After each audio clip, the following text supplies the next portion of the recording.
ذرا سوچو، تم دنیا کے سب سے زیادہ سچے، سب سے رحیم انسان ہو، اور پھر تمہیں لوگ پتھر مار مار کے لہو لہو کر دے اور تم انہی کے لیے دعا کر دو۔ یہ کہانی ہے صرف درد کی نہیں، یہ رحمت کی بھی کہانی ہے۔ یہ طائف ہے۔ رسول اکرم صلی اللہ تعالی علیہ وسلم نے ایک سفر پر نکلتے ہیں، ڈوبتی گرمی، پیر زمین سے جلتے ہوئے، اور ساتھ میں زید ابن حارثہ رضی اللہ تعالی عنہ۔ طائف کے سرداروں کے تختوں پر پہنچے۔ سن کے دیکھیے ان کے الفاظ: ہم جیسا غریب آدمی، اللہ کا پیغمبر، اگر اللہ نے پیغمبر بھیجنا ہوتا تو کوئی امیر آدمی ہوتا۔ ان کے الفاظ زہر تھے، مگر درد کا اصل وقت ابھی باقی تھا۔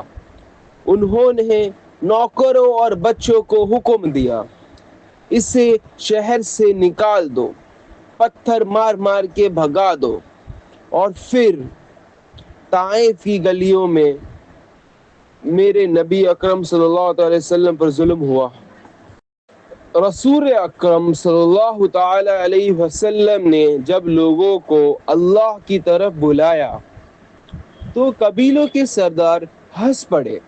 کسی نے کہا یہ اپنے باپ داداؤں سے بے وفا ہو گیا، اور کسی نے کہا اس نے ہمارے بزرگوں کا دین توڑ دیا۔ گھروں سے نکالے گئے، گلیوں میں تنگ کیے گئے، سجدوں میں پتھر پھینکے گئے، پھر بھی میرے نبی اکرم صلی اللہ تعالی علیہ وسلم نے کہا مجھے ان کی ہدایت چاہیے، ان کا دکھ نہیں۔ جب مکہ کی زمین سک دل ہو گئی تو ان کی نگاہ طائف کی طرف گئی۔ طائف ایک ہرا بھرا شہر ہے جہاں شاید لوگ سچ کو پہچان لے۔ نبی اکرم صلی اللہ تعالی علیہ وسلم تیزی سے چلے جا رہے تھے، لیکن طائف کے بچے ان کے پیچھا کر رہے تھے، ہاتھ میں پتھر، زبان پہ نفرت، ہر قدم پر پتھر، ہر موڑ پر زخم۔ رسول اللہ صلی اللہ تعالی علیہ وسلم کے پاؤں سے خون بہہ بہہ کر جوتوں میں جمع ہو گئے تھے۔ جب وہ رکتے پتھر لگتے، جب بڑھتے اور لگتے۔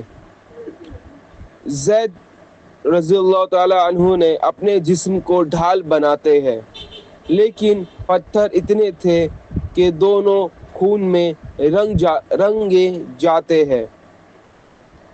کسی نے انہیں اتنی توڑے، اتنے ظلم سے مارا جتنا طائف نے مارا، مگر نبی اکرم صلی اللہ تعالی علیہ وسلم کی زبان پر ایک شکایت تک نہیں، بس اتنا: یا اللہ۔ جسم زخموں کا گلستان تھا، مگر روح صرف اللہ کی طرف اٹھ رہی تھی۔ آخر رسول اکرم صلی اللہ تعالی علیہ وسلم ایک باغ میں گر پڑے۔ پوری تھکان، پورا درد، ساری چیخیں ان کے اندر دبا ہوئی۔ ساری دنیا کے سائے ان پر ٹوٹ پڑے تھے۔ وہاں انہوں نے وہ دعا کی جس نے آسمان کا دل ہلا دیا: یا اللہ، میں تیرے غصے سے پناہ مانگتا ہوں، تیری رحمت ہی میری امید ہے۔ اگر تو مجھ سے راضی ہے تو یہ سب درد میرے لیے آسان ہے۔ سوچو، کون ایسے وقت میں دعا کرتا ہے جب انسان ٹوٹ جاتا ہے؟ نبی اکرم صلی اللہ تعالی علیہ وسلم اللہ سے جڑ جاتے ہیں۔ باغ کا مالک اداس، ایک نصرانی کرسچن لڑکا، انگور لے کر آ گیا۔ وہ سنتا ہے بسم اللہ۔ جب وہ نام سنتا ہے اس کے دل کا تلے ٹوٹ جاتے ہیں۔ وہ کہتا ہے یہ لفظ تو صرف پیغمبروں کا ہوتا ہے۔ اسی لمحے طائف کے پہلا ایمان قبول ہوتا ہے، انہی مٹی پر جہاں سب سے زیادہ پتھر پڑے تھے۔ آسمان کا عرش کانپ گیا۔ ظلم اتنا تھا کہ فرشتے انتظار نہیں کر سکتے تھے۔ جبریل امین رضی اللہ تعالی عنہ آتے ہیں اور کہتے ہیں یا رسول اللہ صلی اللہ تعالی علیہ وسلم، بس ایک اشارہ کرے، میں ان پہاڑوں کو ملا کر اس پورے شہر کو مٹی میں ملا دیتا ہوں۔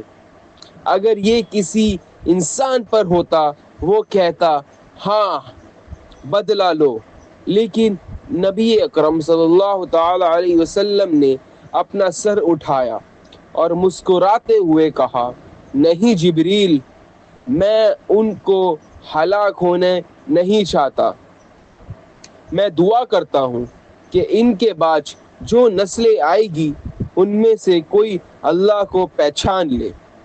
سبحان اللہ، جہاں دنیا قتل چاہتی، نبی اکرم صلی اللہ تعالی علیہ وسلم نے ہدایت چاہی۔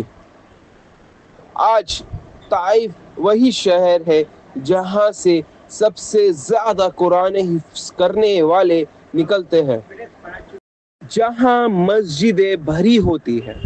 آج طائف کی زمین سے ہدایت کی روشنی نکلتی ہے۔ وہ شہر جس نے دنیا نے مٹی میں ملتے ہوئے سوچا تھا، اس شہر کو نبی اکرم صلی اللہ تعالی علیہ وسلم کی دعا نے اٹھا لیا۔ یہ سٹوری کا سب سے بڑا درس، کبھی کبھی تمہاری سب سے پینفل مومنٹ تمہاری سب سے پاورفل دعا بن جاتی ہے۔